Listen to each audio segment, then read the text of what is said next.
Hey everyone, welcome to ColorByFeliks. Today I'm going to use my 24 set of acrylics and this 16 by 20 inch canvas here.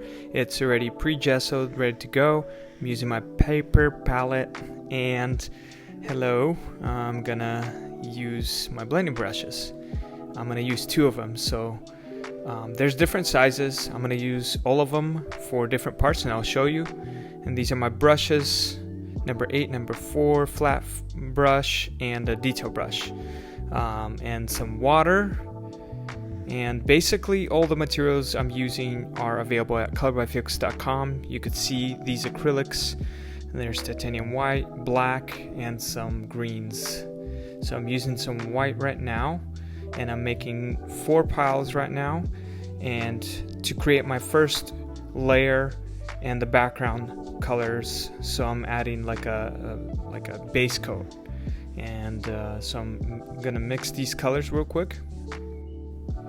I used Viridian, Hooker's Green, and a little bit of black, and I made a transition from lightest to darkest. I always clean my palette knife, as you saw, and I'm gonna use some water and my M1 blending brush. I'm gonna put it all the way in the water, squeeze part of it out, and then I'm gonna pick up my lightest color and start in the center pretty much of my painting. And I'm always dabbing my brush in the water and picking up more paint, and that's what I'm doing. So every time I pick up more paint, I quickly dab it in the water, and now I'm laying out my colors really quickly. This is a quick process. Now I picked up my second blending brush, dry, and I'm working really dry to get the nice soft transition. And so I got my blend, I dried out my canvas, and now I'm starting to add some details and my sketch of my trees, as you can see, using my flat brush. And so that is what I'm doing. Yeah, obviously I mixed some more colors, and I used Hooker's Green, a touch of raw Sienna, and a little bit of black, and I just played with some white, with those colors, and try to create like a soft, very soft, background, because these trees are in the background. They're fading in because this is like a misty kind of look, and I didn't want the colors to be super, contrasty and to stand out too much. So that's what I'm doing here. Now I'm using my number 4 brush, and I'm adding in the details and the background. So I always start from furthest distance, as you saw that I added the background layer, blended everything in, and now I'm working to the closest. So these are far away trees, and I'm adding in all the little details. Now, as you can see, I'm lightly adding that like shade of the tree branches and all that beautiful stuff, right?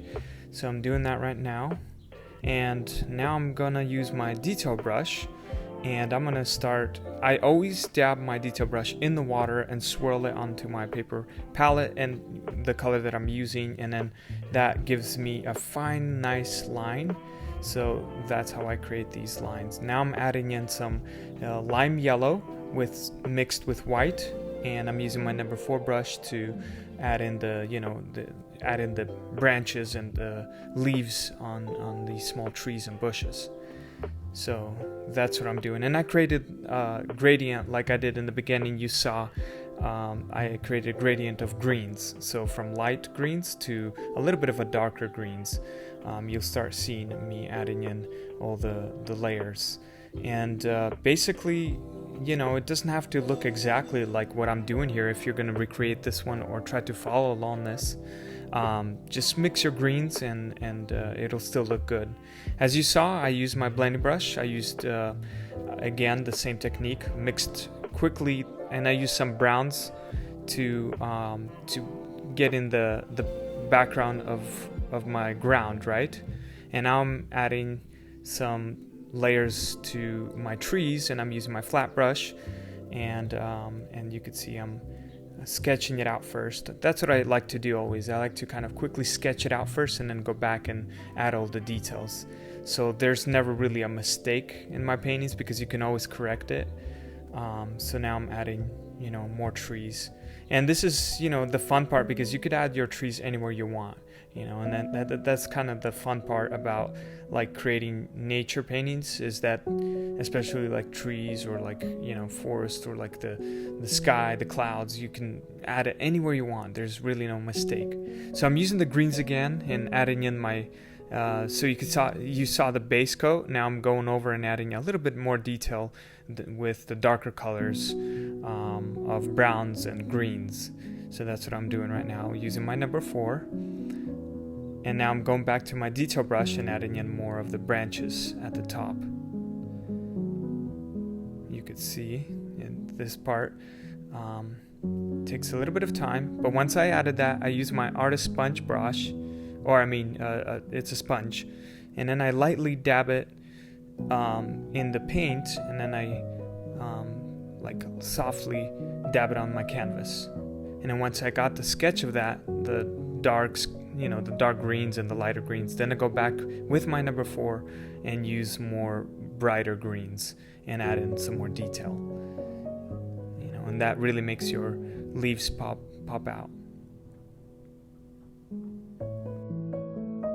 By the way, guys, if you want to be notified when I release new tutorials full length, be sure to sign up to my newsletter. I'll link it down below for you guys, so that you will be notified first when I release. You can see I'm adding in all the lights and the darks and playing around with my leaves. Now I'm using the same brush, number 4, and I mixed some colors like grays and light greens kinda and browns, and so I'm just kind of going and detailing my trees. So since I added the base of my trees, now I'm going over and adding a little more detail to my trees, you could see.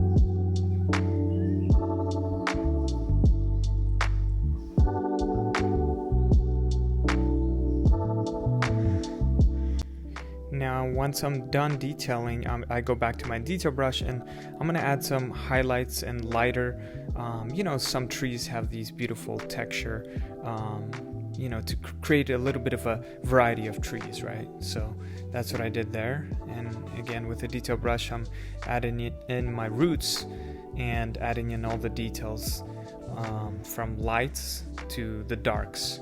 So I added the lights first, and then I add the darker color underneath it. And I'm going to go ahead and do the same thing here to this tree. Again, I'm using light grays and a touch of, you know, raw sienna or, you know, the brown, but mainly it's gray, as you could see.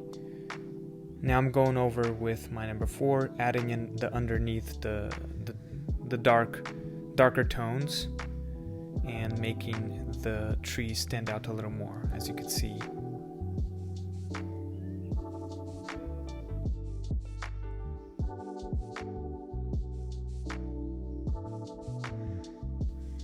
Alright, so now I'm adding I mixed some white and lime yellow, and I'm adding some greens the far away, like just, you know, the grass or whatever it is on the ground here.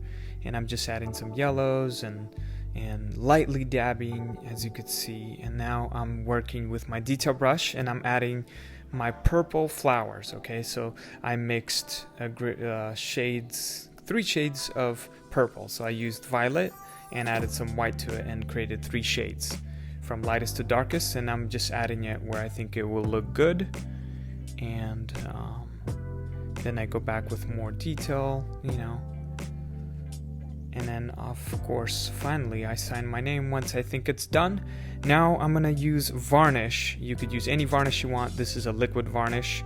I'm gonna take my canvas out here, lay it flat somewhere, And you could use spray varnish or liquid varnish. The nice thing about liquid varnish is you don't need a mask or anything because it doesn't smell, and it dries a little bit slower than the spray varnish, but it works pretty nicely as well. So it's totally up to you what you want to use. So you want to seal it so that you could see the colors. They will not fade over time, and that's why varnish is important. So that's what I'm doing here, and once the painting is done, I will hang it and I'll show you how it looks finished on the wall. Alright, so I covered everything, and I'm gonna let it sit for a day, let it dry up, and here's the finished painting. So I used a matte varnish. There's gloss varnish, any kind you'd like. So this is the finished painting here, all varnished and ready to go to be hung on the wall. Guys, thank you so much for being here. I appreciate it. Again, I want to remind you, if you're interested in my full-length tutorials and when I release them, be sure to sign up to my newsletter. I'll link it down below for you guys. And thank you again for being here. I hope you enjoyed this time lapse and this painting. Stay tuned for more.